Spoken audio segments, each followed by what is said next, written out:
मैं तो कह रही हूँ आप 1000 रुपये पेट्रोल करो, सब ले लेंगे हम ही तो बैठे हैं, हम लोगों की जेब में इतना पैसा मोदी जी भरते हैं। अभी हम घर जाएंगे ना, रात को हमारे अकाउंट में पैसा ट्रांसफर हो जाएगा। भाजपा इतना पैसा देती है आप लोगों को, राष्ट्र हित में हम लोग सब करने के लिए तैयार है। आप शिक्षा को भी कॉर्पोरेट घरानों में दे दीजिए, आप हमारे बैंक ले लीजिए, नहीं रोका। आप सबसे पहले संविधान को खत्म कर दीजिए। वो कहती है ना मऊ में मित्रा चला के कि संविधान बदल दीजिए, बदलने की नियत है ना, हटा दीजिए सेकुलर वर्ड, जो भी आपके उसके अंदर जो भी हमारे राइट्स है, सब चीज़ों को हटा दीजिए, खत्म कर दीजिए सब कुछ। हम सब कुछ देश हित के लिए करने के लिए तैयार है। उससे पहले आपको एक चीज़ का जवाब देना पड़ेगा मेरी बात का।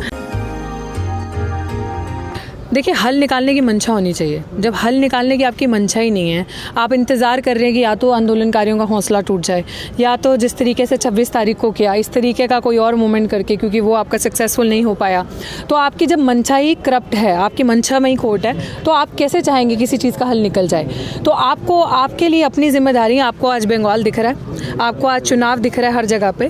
खैर, आपने पंजाब से जो मार खाई है वो आई होप ऐसा जज्बा, ऐसा इनकलाब हर जगह पे आए। लेकिन जब आपको अपने मुनाफेखोर चीज़ें दिखती हैं जहाँ से आपका मुनाफा होगा, तब आपके लिए मैटर नहीं करता कि किसान आंदोलन में क्या हो रहा है। चाहे वो हमारे किसानों की जान जाए, चाहे यहाँ पे बुजुर्ग किसानों की जान जा रही है, चाहे किसान प्रताड़ित हो रहे हैं, चाहे इस आंदोलन की रूपरेखा ख़राब करने में सरकार का पूरा हाथ रहा हो, वो चाहे किसी को खालिस्तानी या पाकिस्तानी बताना, वो हर आंदोलन में उनका रहा होगा।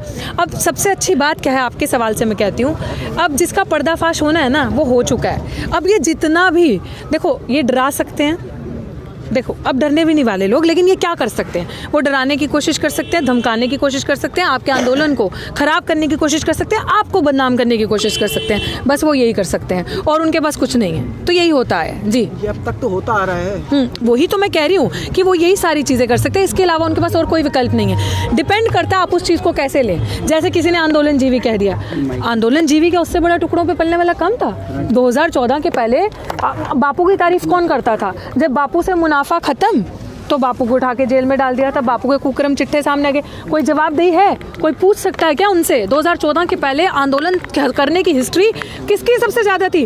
पेट्रोल के डीजल के दाम बढ़े, पेट्रोल के दाम बढ़े, LPG गैस के दाम बढ़ते थे, सिलेंडर के दाम जब बढ़ते थे तो सड़कों पे आके कौन हल्ला करता था? किनकी महिलाएं थी? कौन था वो? आज चुप्पी साधे हैं। अगर एक औरत का रेप भी हो जाता है ना, तो इनकी औरतें जो शासन में प्रशासन वहाँ बैठी हैं मुँह से चू नहीं करेंगी, उनकी जुबान नहीं है। स्पाइनलेस वुमेन जिन्हें कहते हैं ना, रीढ़ की हड्डी टूटी हुई है उनकी, वो सीधी खड़ी नहीं हो सकती, तो वो डिसबैलेंस है। वो थाली के बैंगन होते हैं ना, वो इधर लौट जाओ उधर, जहाँ पे मालिक कहे वहाँ पे, तो ये हाल हो रहा है। मैम, लोग आज की तारीख सरकार की नाक में नकेल डालने, लेकिन लग ऐसा रहा है कि किसानों के उन्होंने नाल लगा दिया। अरे जी हाँ, बैरिकेडिंग, जी हाँ, बैरिकेडिंग रोक क्यों नहीं लिया?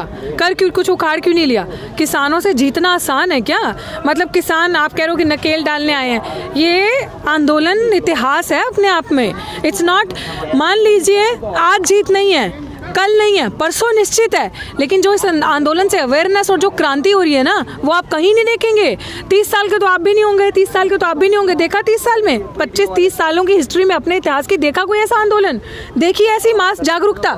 यहाँ पे पाठशाला चल रही है, वहाँ पे लंगर चल रहा है, वहाँ पे कोई और प्रोजेक्ट चल रहा है, यहाँ पे पीछे कैमिस्ट स्कूल है, सांझी सत्य है, सारी चीजें देखी कभी किसी आंदोलन की ऐसी रूपरेखा? सबको तो फर्जी बता रहे हैं। मैं तो वही कहती हूँ कि सब फर्जी हैं, सब फर्जी हैं। असली खाली वो है जिनकी जेबें गर्म है, जिनको मीडिया के अंदर जाना है, पैसा रात को उनके अकाउंट में आ जाएगा, सुबह वही बकना है जो लिख कर दिया है। असली खाली वही है। हमारी जेबें थोड़ी ना गर्म है। अगर वो हमें खरीद सकता है कोई? बिल्कुल नहीं। हमारी जेब कोई गर्म कर सकता है? नहीं। तो हमारी ये चीजें नहीं हो सकती, तो फिर बताओ, जब ये सारी चीजें नहीं हो सकती, जिनको मिल रहा है, जो देश का करने ही बुरा आए हैं, वो तो करेंगे ना ये काम। तो जब आपकी जेब गर्म हो रही है रात को, तो आप वही बोलोगे ना जो मालिक कहेगा। तो यही तो हो रहा है इस देश में। अमित शाह साहब तो जो है बंगाल के किसानों को मुनाफा देने की बात करते हैं कि हम उनके इंसाफ के लिए आए हैं। जितना मुनाफा देश के और किसानों को दे दिया, उतना मुनाफा ही वहाँ देंगे। कहते हैं ना, जो झूठ वहाँ पे वो बुन रहे हैं ना, वहाँ पे किसान दूर नहीं है। आज ही आपको मन से सुना भी होगा आपने कि उन्होंने कहा है कि 23 मार्च तक का, राकेश टिकैत जी ने कहा हमारा प्लान है। I don't know what that plan is, क्योंकि वो किसान लीडर्स का में भी होगा कुछ उसमें। बट ये लंबी लड़ाई है और इसमें जो इन्होंने ठान लिया है ना, अभी मैंने जो कल की न्यूज़ रिपोर्ट सुनी है, वो बंगाल जाने वाले और वो पहुंच जाएंगे। कितनी देर गुमराह करोगे? कितनी देर लोगों को डराओ धमकाओगे? यही होगा। आप देखना इस चीज़ को। आप कह रहे हो ना कोई सोल्यूशन नहीं निकल रहा। जब पहले मीटिंग्स होती रहती थी 26 से पहले ना, हमें भी लगता था आज होगा कुछ, कल होगा। हर मीटिंग के बाद एक दिल में रहता था कि अब कुछ सोल्यूशन निकलेगा। लेकिन अब ऐसा लग रहा है कि जो ये आंदोलन कर रहे हैं ना, एटलीस्ट आवाम जागरूक होगी। मास जो आवाम के जो हक है ना, हक की जो बात होती है, उनको पता चल गया हमारे हक क्या है। और इस आंदोलन से एक सबसे अच्छी चीज़ ये हो रही है, और इसका थोड़ा बहुत क्रेडिट बीजेपी को भी दे देते हैं। वो कैसे? ध्यान से सुनिएगा। क्योंकि आज घरों में ना, आप किसी के घर पे जाओगे ना, बुढ़ी माँ भी मोदी को गाली दे रही होगी, पॉलिटिक्स समझ रही होगी। सीरियसली, बुजुर्ग माँ, माता, पिता, बहनें, जिनको पॉलिटिक्स से कुछ नहीं लेना देना, जिन्होंने शायद किताबें भी नहीं पढ़ी होगी, वो भी मोदी समझ गई क्या है। वो भी समझ गई कि कितना प्रधानमंत्री पहला ऐसा है जो सबसे ज़्यादा दुनिया में झूठ बोलता है। वो भी पॉलिटिक्स डिस्कस करती है। तो एटलीस्ट आप लोग पॉलिटिकल अवेयर हुए ना। वी अंडरस्टैंड कि जब तक सामाजिक न्याय नहीं हो सकता तब तक सोशल रिफॉर्म, पॉलिटिकल रिफॉर्म बहुत दूर की बात है। बट एटलीस्ट छोटे छोटे लेवल पे शुरू हो रहा है। तो इनकी सरकार का शुक्रिया अदा करो, सबको अवेयर कर दिया, अपने हक की बात कर रहे हो आप, एजुकेशन की बात कर रहे हो आप, आज आप बोल रहे हो, आवाज़ उठा रहे हो। ये कोशिश करेंगे आपकी आवाज़ को दबाने की, लेकिन आपको दबना थोड़ी है। आप कुछ ऐसा नहीं कर रहे, हम कुछ ऐसा नहीं कर रहे जो संविधान के बाहर है, जो कॉन्स्टिट्यूशनल फ्रीडम ऑफ एक्सप्रेशन देता है। We are chasing that. संविधान कहता है वॉइस का, आपकी जो आवाज़ है उसका अधिकार है, मैं उसका पूरा फायदा उठा रही हूँ, सब उसका पूरा फायदा उठा रहे हैं। क्यों ना बोले? वॉइस ऑफ डिसेंट, जिसको ये किल करना चाहते हैं कि मैंने, अगर इन्होंने कुछ कहा, मैंने उसका कहा कि आई डिसएग्री, मैं अपना डिसेंट देती हूँ, तो उसको ये काटना चाहते हैं, उसको डरा धमका के जेल में डालना चाहते हैं। तो क्या करेंगे? यही ये करते आए हैं, सबको पता चल चुका है। उसके ऊपर क्या, संविधान के बाहर तो ये भी अपनी सीमा नहीं कर सकते क्रॉस। तो ये समाज जो आज का है वो इतना कमजोर नहीं है इस चीज को लड़ने के लिए। जी, पंजाब में अभी इलेक्शन हुआ है, पंजाब में जिस तरीके से बीजेपी को झटका मिला है, क्या लगता है अब पश्चिम बंगाल में भी ऐसा कुछ होने वाला? आंधी है अभी, तो ये आंधी है आगे, और आप देखते जाओ क्या है। लेकिन ये तो अभी छोटे स्तर का था ना, तो इससे क्या बड़ा? तो छोटे स्तर से आप क्या पहले बिल्डिंग ऊपर से खड़ी करते हैं, नीचे से खड़ी करते हैं? आप जब, हम लोग जब शायद इन चीज़ों को समझ भी नहीं रहे होंगे ना 2014 में, तो बीजेपी कैसे आई और कैसे क्या हुआ पता भी नहीं होगा। दिख रहे हैं अन्ना जी? कहाँ थे अन्ना जी? कहाँ कोई आया? आंदोलन पूरे देश में रचा, गद्दी पे कौन बैठा है, प्रधानमंत्री कौन है, पता चला? तो ये आपको काम करना है। अवेयरनेस अब आपके हाथ में है। आपको पता होना चाहिए अपने अधिकारों को लेकर, और आपको पता होना चाहिए कि बेस अगर मजबूत होगा तो आप उसके ऊपर ढांचा जितना मर्जी बड़ा खड़ा करें। छोटे से ही शुरुआत होगी, ऊपर आप ऊपर से नीचे नहीं आ सकते। राइट?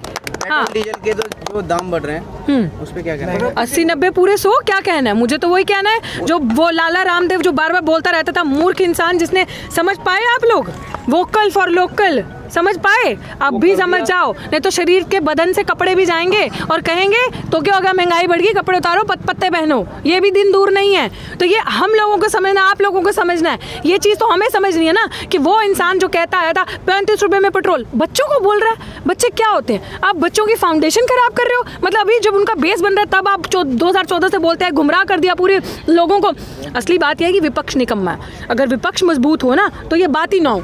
विपक्ष कौन है आज? मैं, आप पत्रकार, एक्टिविस्ट, स्कॉलर्स जो हैं, जो लड़ रहे हैं सड़कों पे, वो सारा विपक्ष है। विपक्ष है नहीं है। विपक्ष भूल गया कि उसका रोल क्या है 2014 के बाद। वो अपना अस्तित्व भी खोज रहा है 2014 के बाद। उसको समझ नहीं आ रहा करना क्या है। तो this is what is happening in our country. We lack leadership and Modi is made god, Modi is made Modi by this media. जिन्होंने मीडिया को ही खरीद लिया, जो चौथा स्तंभ माना चाहता था डेमोक्रेसी का, जो फोर्थ पिलर जिस पे मजबूती थी, जो जनता अगर प्रोटेस्ट करे सड़कों पर बैठा उससे सवाल करे कि क्यों दुखी हो भाई, क्या दिक्कत है, एलपीजी के गैस क्यों बढ़े, क्या दिक्कत है, एलपीजी के भाव बढ़ गए, पेट्रोल के भाव बढ़ गए, वो उसका काम था। वो बोल सकती थी कि कांग्रेस के टाइम पे ये था तो भाजपा के टाइम पे ये हो रहा है। आज आपकी जेब से कैसे पैसा लेकर जा रही है सरकार, पता चल रहा है आपको? तो नहीं पता चल रहा। सुनिए देश हित के लिए, एक से, हाँ, देश हित के लिए तो हो रहा है। देश हित के लिए चुनाव हो रहा है बंगाल में। पेट्रोल के दाम तभी तेज क्यों होते हैं जब चुनाव होता है, क्योंकि यहाँ का पैसा सीधा जेब में जाता है। वो जो चीज़ आप 30-35 रुपए में खरीदते हो वो आप आज 90 रुपए 100 रुपए में बेच रहे हो। क्यों? आज ही क्यों होगा? अरे कब समझोगे इन चीज़ों को? तुम नहीं समझोगे, हम नहीं समझेंगे तो कौन समझेंगे? ये मुनाफा, ये चीज़ें बढ़ोतरी, ये तभी क्यों होता है प्राइस में वो सर्ज, इन्फ्लेशन, जब चुनाव पास हो। क्योंकि आप लोग नहीं समझेंगे ये चीज़, आप ही के बनाए हो। पहले बोलेंगे स्टैचू लगाते हैं, गुजरात में स्टैचू बनाते हैं करोड़ों रुपए खर्च करके, राइट? करोड़ों रुपए खर्च करके स्टैचू बनाए। अरे फिर इसी ऑडियंस को वो स्टैचू देखने जाना है, फिर पहले आपके टैक्स पे से स्टैचू बनता है, फिर आप स्टैचू को देखने जाते हैं, फिर टिकट देते हैं। है कोई मूर्ख आपसे ज़्यादा, हमसे ज़्यादा? तो हमने अभी नहीं समझेंगे तो कब समझेंगे? ये प्रचार तो सोशल मीडिया के माध्यम से आप लोगों को करना पड़ेगा ना, या आप लोग भी गोदी मीडिया वाला काम करोगे? आप सोचो, अभी यहाँ पाठशाला चल रही है, इस बॉर्डर पे ये काम हो रहा है। मुझे इस चीज़ का जवाब चाहिए, आप सब भी दीजिएगा, क्योंकि आप पत्रकार हैं, दिन रात सड़कों पे रहते हैं न्यूज़ की इन्फॉर्मेशन के लिए। तो आप मुझे बताओ, ये देश जो विश्व गुरु की बात करता है, ये देश जो इतिहास कायम करने की बात करता है, जो new India, make in India, digital India की बात करता है, वी रिस्पेक्ट दैट। बट कहाँ है ये सारी चीज़ें?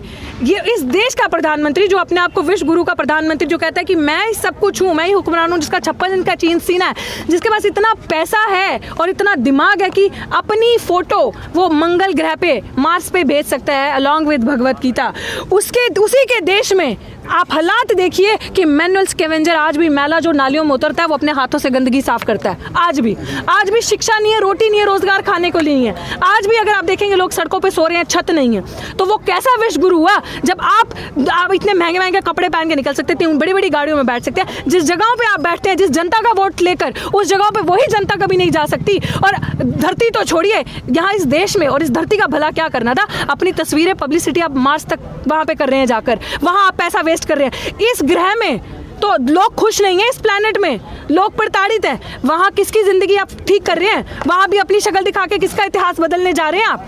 तो ये चीज सोचने की है कि इस प्लैनेट में तो लोग खुश नहीं है आपसे, उस प्लैनेट में आप क्या कर रहे हैं? देश बदलना चाहते हैं। देश, मैं तो कह रही हूँ वो पूरा देश क्या वर्ल्ड ही बदल देंगे अगर ऐसा करते रहे। आप ही लोग देश छोड़ के भाग जाओगे, तो यही ये चाहते होंगे। सच में यही हो जाएगा। आपको दिक्कत है, महंगाई से भी आपको दिक्कत है, तो राष्ट्रीय हित में 100 रुपए पेट्रोल नहीं ले सकती हैं आप? अरे मैं तो कह रही हूँ आप 1000 रुपए पेट्रोल करो, सब ले लेंगे हम ही तो बैठे हैं। हम लोगों की जेब में इतना पैसा मोदी जी भरते हैं। अभी हम घर जाएंगे ना, रात को हमारे अकाउंट में पैसा ट्रांसफर हो जाएगा। भाजपा इतना पैसा देती है आप लोगों को, राष्ट्र हित में हम लोग सब करने के लिए तैयार है। आप शिक्षा को भी कॉर्पोरेट घरानों में दे दीजिए, आप हमारे बैंक ले लीजिए, नहीं रोका। आप सबसे पहले संविधान को खत्म कर दीजिए। वो कहती है ना महुआ मित्रा चला के कि संविधान बदल दीजिए, बदलने की नियत है ना, हटा दीजिए सेकुलर वर्ड जो भी आपके उसके अंदर जो भी हमारे राइट्स है, सब चीजों को हटा दीजिए, खत्म कर दीजिए सब कुछ। हम सब कुछ देश हित के लिए करने के लिए तैयार है। उससे पहले आपको एक चीज का जवाब देना पड़ेगा मेरी बात का। आप मुझे बताएं मोदी जी ने आज दिन तक देश हित के लिए क्या किया, ये आप मुझे बताएं। पत्रकार है ना, आप मुझे बताएं। 18 घंटे काम किया। हाँ, सोचिए 18 घंटे का काम करके अगर देश का ऐसा बेड़ा गर्क किया है, देश का ऐसा नाश किया है कि ना ही देश की इकोनॉमी उठ पा रही है, जीडीपी खड्डे में चलेगी, सब कुछ, भूखों के पास रोटी नहीं है खाने के लिए, युवाओं के पास रोजगार नहीं है।